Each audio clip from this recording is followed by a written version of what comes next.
আর মাত্র কয়েক মাস পর রাজ্যে নির্বাচিত হবে বিধানসভা নির্বাচন। আর এই বিধানসভা নির্বাচনকে সামনে রেখে শাসক এবং বিরোধী দুই দলই আদা জল খেয়ে ময়দানে নেমে গেছে। ঠিক একইভাবে আজ বিধানসভা তৃণমূল কংগ্রেসের পক্ষ থেকে এক কর্মী সম্মেলনে উপস্থিত হলেন হুগলি তৃণমূল সভাপতি দিলীপ যাদব, ছিলেন আরামবাগ লোকসভার সাংসদ অপরূপা পোদ্দার। এই কর্মী সম্মেলনে কর্মীদেরকে উজ্জীবিত করা এবং তাদেরকে পুরো দমে সামনের বিধানসভা নির্বাচনে ময়দানে নামার জন্যই এই কর্মী সভা বলে জানা গেছে। যা দেখছেন আপনারা সব খবরের পর্দায়। ওকে মাইকটা বন্ধ করতে বলো তো। ওকে মাইকটা বন্ধ করতে বলো। ওকে মাইকটা বন্ধ করতে বলো। আমারও বিশ্বাস ছিল যে এত প্রকল্প দিয়েছে, মানুষ সেখানে কি করে করবে না, মানুষ ঠিক আমাদের পাশে থাকবে, আমাদেরকেই ভোট দেবে। কিন্তু তার উল্টোটা হয়ে গেছে। করবো এই কঠিন পরীক্ষা, এই পরীক্ষা কঠিন ঠিকই, কিন্তু কঠিন পরীক্ষা। আমরা এই পুজোর পরে সেই আমরা বুথভিত্তিক কর্মসূচি সম্মেলন সেটা আমরা অঞ্চলগতভাবে করবো, প্রত্যেকটা অঞ্চলে হবে। আর এই এই পুজোর আগে আমাদের যে প্রতিবাদ সভাগুলো সেগুলো বাড়ি বাড়ি পৌঁছে, যে তার বাড়িতে গিয়ে যখনই সে বলবে, আমি দেখেছি, আমি কয়েকের বাড়ি, অনেকের বাড়ি গেছি, আমি কর্মসূচিটা করেছি, আমি করেছি। অনেকে বলছে আমি কিছু পাই না, যখন পাই না বলে তখন আমি দেখে বলি সাইকেলটা বাড়িতে বাড়িতে ছবি তোলা হয়েছে, সেই লিস্ট ধরে বাড়ি হওয়া এরপরে শুরু হবে। অর্থাৎ বাড়ি হয়নি এই যে অভিযোগ, এটা সমস্যাটা সিপিএমের সময় তৈরি হওয়া সমস্যা, এবং সেই সমস্যা আমাদের মুখ্যমন্ত্রী চাইলে সেটাকে লঙ্ঘন করে নিজের মতো করে নাম ঢুকিয়ে বাড়ি করতে পারবে না। এরপরে মুখ্যমন্ত্রী যে লিস্টটা আমাদের মাধ্যমে করিয়েছে সেই লিস্টের বাড়িগুলো কিন্তু তৈরি হবে।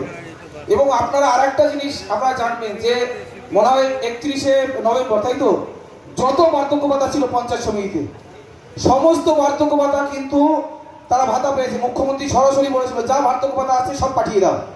যারা জমা করেছিলেন পঞ্চায়েত সমিতি সবার কিন্তু বার্ধক্য ভাতা পেয়েছে। ওদের ভুল কিন্তু আমাদের পার্টি আছে।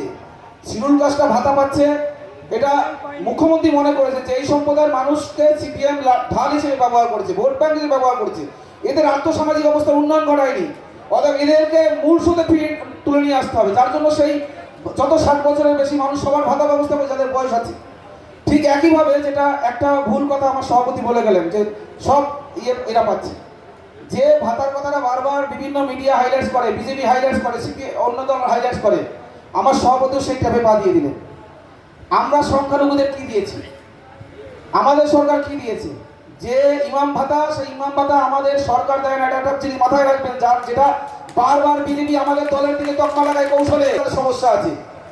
ওয়াকফ বোর্ডের যে টাকা, সেই টাকা আগে চুরি করে খেত সিপিএম নেতারা। সংখ্যালঘু সম্প্রদায়ের মানুষ চোখে দেখতে পেত না।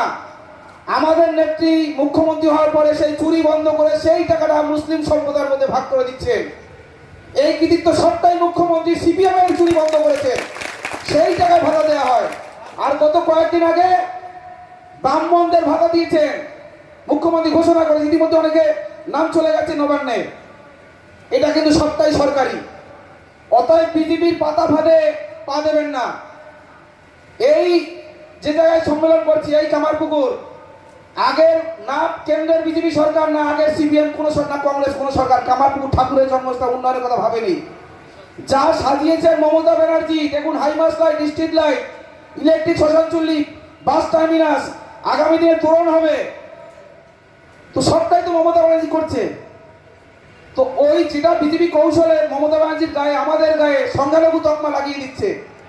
আজকে সংখ্যালঘু মানুষরা জানে বিজেপি আসা মানে তারা যে কৌশল নিয়েছে, তাদেরকে একটা ভয়ের কারণ রয়েছে। আমরাও জানি তারা যে সাম্প্রদায়িক রাজনীতি করে, হিন্দু মুসলিম দাঙ্গা যখন তখন লাগিয়ে দিয়ে সেখানে মুসলিম সম্প্রদায়ের উপর অত্যাচার।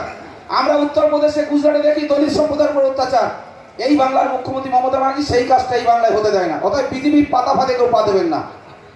কৌশলে কেউ যদি বলে, কৌশলে সেটা খণ্ডন করতে হবে, তাকে না জানলে পরে নেতৃত্ব করে জানতে হবে। কৃষকদের, সমস্ত কৃষকদের তাদের ভাতা করেছে, কৃষক বন্ধু প্রকল্পের মাধ্যমে টাকা দিয়ে 2টো কিস্তি 5000 টাকা। কৃষকরা আগে ভাবতে পেরেছিলেন নাকি যে পাবে টাকা? ভাবিয়েছেন ফসলের ক্ষতিপূরণ, বন্যায়, খরায় কি দেয়নি মানুষকে। তো তার মধ্যে তো জেনারেল কাস্টের মানুষ জড়িয়ে যাচ্ছে। সামান্য এসসি এসটি সম্প্রদায়ের মানুষ, তাদেরকে মমতা ব্যানার্জি আমার নেত্রী আমার মুখ্যমন্ত্রী তুলে উপরে তোলার চেষ্টা করছে, যাদের সিপিএম ভোট ব্যাংক হিসেবে ব্যবহার করতো, লাঠি হিসেবে ব্যবহার করতো। ভাবুন তো যত লড়াই হয়েছে ওই শিডিউল কাস্ট সম্প্রদায়ের মানুষকে আর শিডিউলের সামনে এগিয়ে দিয়েছে। আজ গোঘাট বিধানসভা জুড়ে যে আজ কর্মী সম্মেলন হচ্ছে, কি বলবে? রাজ্য নেতৃত্বের নির্দেশে সমস্ত বিধানসভায় কর্মীদের নিয়ে সেখানকার বিধায়করা অথবা বিধানসভা যারা দায়িত্বে আছেন তারা সম্মেলন করছেন। গোঘাট এবং আরামবাগ আজকে দুজনই বিধানসভার বিধায়ক মানস কৃষ্ণচন্দ্র সাঁতরা তারা করবেন। প্রথম সকালে গোঘাট শুরু হয়েছে, এসছি কর্মীদের উজ্জীবিত করা, কর্মীদের দায়িত্বের ক্ষেত্রে আরও সচেতন হওয়া এবং বিজেপির মিথ্যে প্রচারের বিরুদ্ধে মানুষকে সংঘবদ্ধ করে লড়াইয়ে নামা 2021-কে লক্ষ্য রেখে এটাই আমাদের কাজ। এই কাজটা